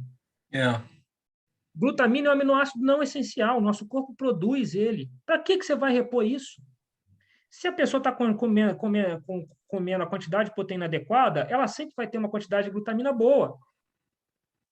E até ela absorver aquela glutamina que você comeu, até aquilo ter algum efeito no seu corpo, não tem sentido. Hoje em dia se estuda a glutamina para pacientes internados, que você tem que fazer uma reposição, porque são muito graves, internados em CTI, e você tem que fazer uma reposição, às vezes, mais rápida para melhorar. E aí se tem estudos que talvez possa ter benefício. Então, você tem estudos mostrando que tem, estudos mostrando que não tem. Mas para rendimento esportivo, não tem. Arginina ali, cara, porra. Isso arginina, L-carnitina. É. L-carnitina é lindo na teoria, né? A gente pensa, pô, L-carnitina ajuda a jogar o ácido. Eita, agora confundi minha cabeça, subiu da minha cabeça. Mas ela é importantíssima para jogar a gordura, que é parte da gordura, para girar ciclo de Krebs dentro da mitocôndria. A L-carnitina que faz isso. Agora sumiu da minha memória, olha só. Só que ela, na hora que foi ver na prática, não funcionou. Se repôs L-carnitina e não funcionou. Não deu certo, tá? Acetilcoenzima A, tá? E aí, quando a gente está falando aqui de outras, como a ribose, derribose, pô, você vai fazer carboidrato, aí tem aquelas pessoas, não, você vai tomar derribose. Derribose é muito mais caro que carboidrato, por isso que as pessoas gostam de passar derribose, os mercantilistas, né? Porque a derribose é mais cara. Mas olha só o nível de rendimento aqui, o nível de evidência dela. 3, não funciona, gente. Então, você tem outra aqui, tríbulos, para ganho de massa muscular, nível 3 de evidência. Então, muito cuidado, a glutamina aqui também, 3 de evidência. Então, muito cuidado com o que você vai passar para o seu paciente, para você não tentar enganar ele ou então matar um de desconhecido. Pode ser que esse nível 2 tenha influência da individualidade biológica, né? De cada um. Pode ser. E até porque, muitas das vezes, como os estudos são muito difíceis na parte de nutrição, algum viés que não foi notado. Sim, tem coisa que a gente não descobriu, sem dúvida. Nada impede desses níveis 2 de evidência virarem nível 3 amanhã ou virarem nível 1. Tá? Perfeito. Mas aí você vai julgar com talvez? Não, você tem esse nível de evidência aí grande e você vai trabalhar com ele para você tentar não enganar seu paciente, senão daqui a pouco você está fazendo qualquer coisa que você quer, mandando ele jogar milho para trás, pegar 3 milho pela manhã, jogar para trás, dar 2 cambalhotas para frente, 2 para trás, que aumenta a massa muscular. Então, você não vai fazer isso, né? Você vai tentar usar o que hoje a gente tem conhecimento que funciona ou não. Se amanhã mostrar que outra coisa funciona, aí você usa essa outra coisa. Herbalife. Então, você tem proteínas aminoácidas. Aí, deixa eu falar rapidamente, já estou terminando, tá, Rafael? Desculpa por prolongar, que eu vou me empolgando e vou falando muito. Então, você tem proteína, aminoácidos e BCAA como níveis de evidência. BCAA você viu nível 2, aminoácidos essenciais nível 1 e proteína nível 1. Qual que você vai usar? Tá? Então, você tem aqui, BCAA diminui a degradação de proteína pelo exercício, induzida pelo exercício. Então, toda vez que você faz exercício, você acaba catabolizando um pouco de proteína do músculo. E o BCAA diminui um pouco isso. Só que vai ter isso na proteína. Se você comer carne, vai ter isso, vai ter BCAA. Se você comer whey protein, se você tomar whey protein, vai ter isso. O aminoácido essencial, cerca de 6 a 12 gramas de aminoácido essencial, na ausência da alimentação, antes ou após o exercício de residência, estimula a síntese de proteína. Então, aqui, ó, na ausência de alimentação, aminoácidos essenciais, o whey protein é rico em aminoácidos essenciais. Para que você vai fazer? Muito mais caro o aminoácido essencial. Muito mais caro. Para que você vai pegar e vai fazer o paciente comprar aquele amino, sendo que se ele tiver na alimentação, na carne, não tem problema.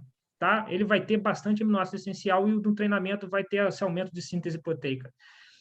A leucina é muito importante para ativar a mTOR, que é uma enzima que aumenta a síntese proteica, né? Estimula a síntese proteica no músculo. Então, a leucina é muito importante para isso. Mas isso tem para caramba na carne, eu vou provar para vocês. Alimentos ricos em proteínas de alto valor biológico são sempre ricos em aminoácidos essenciais e BCAA.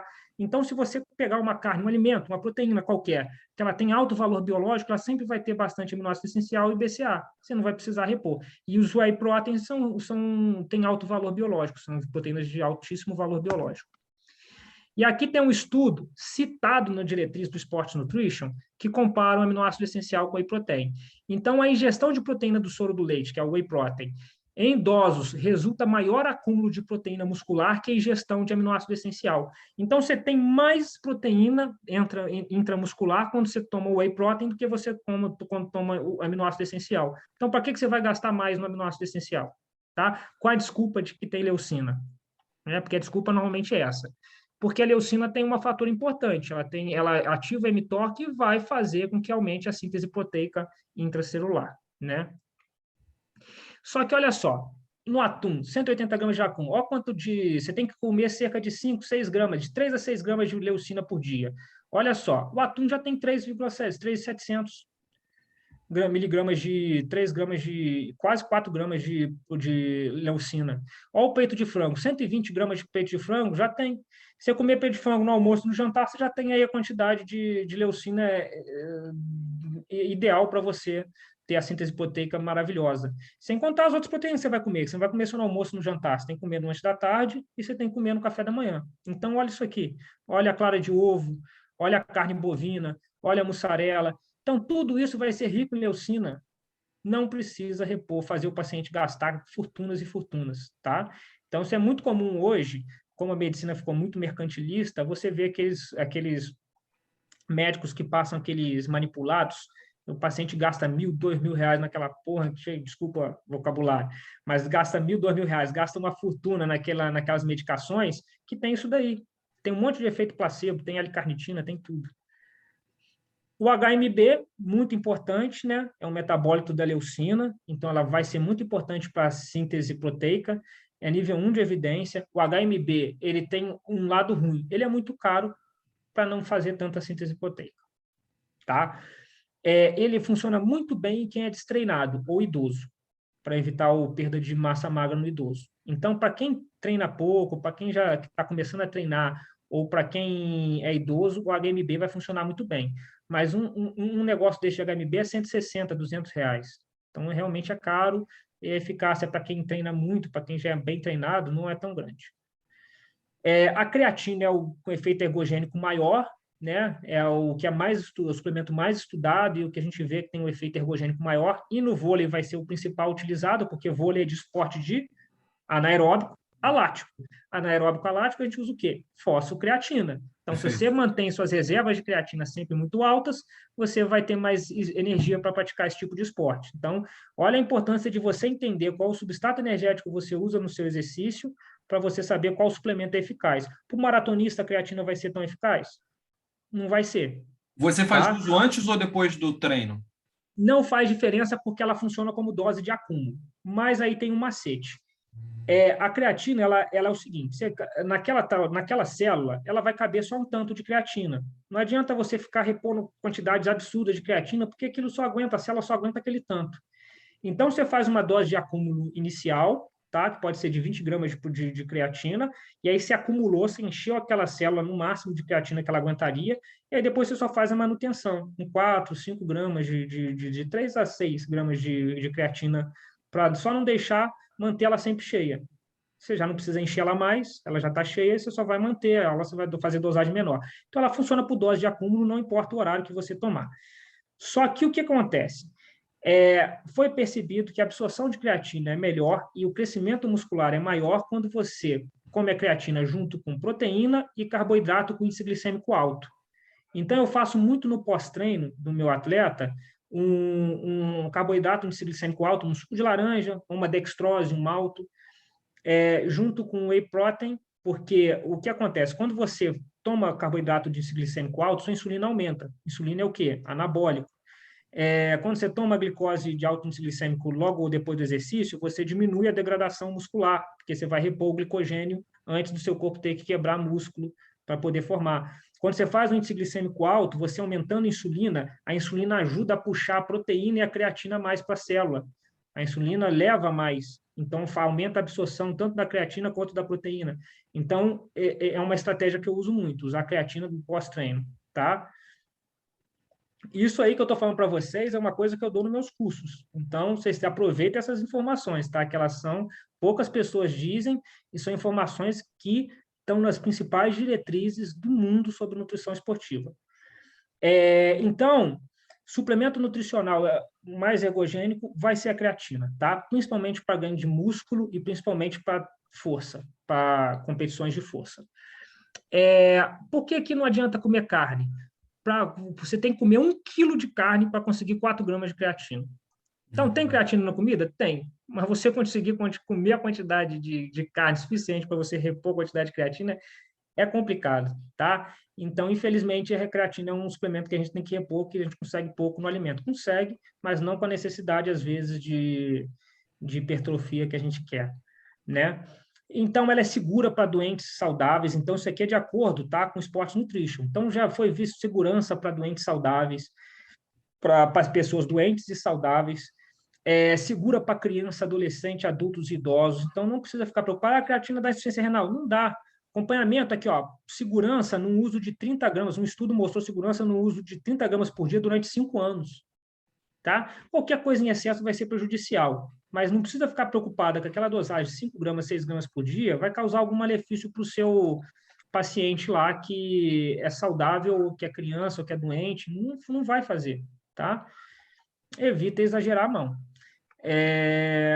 Sempre aqui, ó, consumo associado a carboidrato e a proteína parece aumentar a captação muscular de creatina, por isso que eu faço depois do treino a proteína e o carboidrato. A creatina, você pode fazer a dosagem de saturação, né, por 7 dias, e depois fazer uma manutenção de 3 a 5 gramas, tá? Mas também você pode fazer 0,1 por quilo sempre.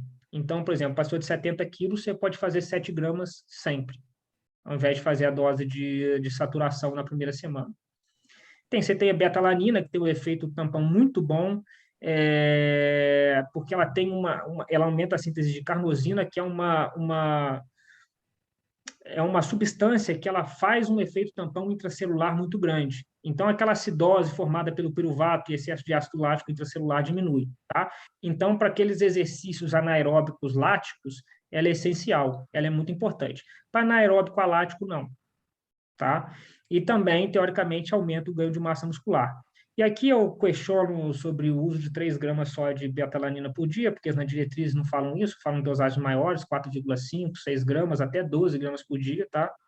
Mas vou passar rápido por isso. Esse aqui eu não queria nem falar para vocês, porque não tem nem no Brasil, o ácido fosfatídico e o ATP. Bom, basicamente é isso. Qual o objetivo que a gente tem com a alimentação no rendimento desses atletas na saúde? A gente sempre mantendo o paciente saudável, e se alimentando da maneira correta, a gente vai fazer com que o rendimento fisiológico dele seja melhor, em questão de cognição e tudo mais, em funções hormonais e de vitamina, mas também a gente melhora a composição corporal dele.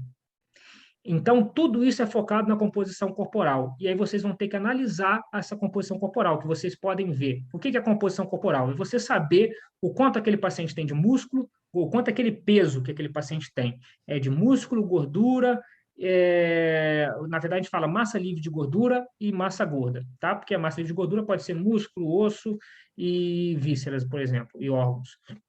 Então, é muito importante você ter uma noção disso, porque massa muscular, ela é ergogênica, ajuda a gente, é o que faz a gente se movimentar. Agora, massa gorda é só um fardo, é um peso que você carrega, uma mochila que você carrega a mais, tá? Então, é basicamente isso. Vocês vão analisar essa composição corporal de diversas maneiras. Você pode fazer por antropometria, que é um meio mais fácil, mais barato. Mais fácil não, é difícil. Você tem um curso que chama ISAC, que você faz, é bem complicado fazer. A antropometria é um dos exames que mais é examinador dependente das composições corporais, tá? Então, assim, não é simplesmente sair, pegar e sair fazendo. Você tem um curso chamado ISAC, que tem nível 1, nível 2, nível 3, para você se capacitar, e é bem difícil. Então, muitas vezes você vê pessoas diferentes pegando o mesmo paciente, um vai dar 12% de gordura e o outro vai dar 25%. Então, porque tem que ter uma técnica, é enjoado, tem que ter prática, tá? É um mecanismo enjoado. Diferentemente da bioimpedância, que é menos examinador dependente. Você vai colocar naquela máquina, só que tem máquinas que não funcionam bem, né? Máquinas que custam R$ 1.000, não funcionam tão bem e erram muito, principalmente se a pessoa acabou de comer, entre outras coisas. E tem máquinas que funcionam muito melhor, como você tem máquinas de R$ 20.000. Então, essas são 30 mil, 60 mil, são muito mais caras. Para você começar no atendimento do seu paciente ou do seu cliente, pô, faz antropometria. Curso do ISAC é R$ 1.000, 1.200, tá? Então, você aprende muito bem, faz uma antropometria muito bem e consegue dar um resultado muito bom para o seu paciente, tá? Ou seu cliente. Então, você vai fazer tudo isso focando na composição corporal também, vendo se ele tem uma quantidade muscular boa, um percentual de gordura que é adequado para aquele esporte, tá? O vôlei, a composição corporal, eu percebo em mulheres e em homens é em torno de 5, 6% até 13, 14% seria o ideal. Mulheres costuma ser em torno de 12, 13%, até 19% seria o ideal, 18, 19%. Mas a gente tem muito atletas, é o que eu falo, que é mais difícil de controlar o peso, a gente tem muitas atletas com 21, 22, 23, principalmente as centrais, que são maiores, tá? Então, você sempre vai ficar de olho nesses pacientes, na composição corporal deles, e ajeitando a dieta e maximizando alguma coisa para melhorar o rendimento de acordo também com a posição e com o sexo do seu atleta.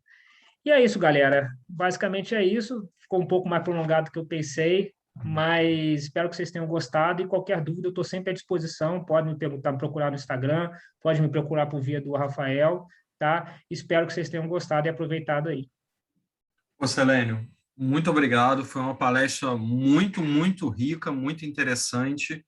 Acho que você transitou por vários assuntos aí que são até mesmo transdisciplinares. Acho que não só compete nem mesmo a área da saúde, compete ao ser vivo, sabe? É uma coisa que todo mundo deveria estar colocando no seu dia a dia. Com certeza isso desafogaria o SUS. Sem dúvida. Isso, né, não envolve só esporte de alto rendimento, sem dúvida nenhuma. Você falou muita coisa aqui que envolve promoção da saúde e qualidade de vida. Então, olha, te agradeço Eu acho muito. que a medicina esportiva ela vai ser a futura medicina da família. Então, eu acho assim, o médico do esporte, o nutrólogo, ele vai começar a atuar como médico preventor. Ele vai prevenir as doenças, que é a função da medicina da família, né? Prevenir que as pessoas fiquem doentes e depois tenham que sobrecarregar o sistema público, com a doença em si já posta, né? Então, eu acho que no futuro a medicina esportiva vai estar muito ligado a isso, a prevenção de doenças, e que é muito importante, né?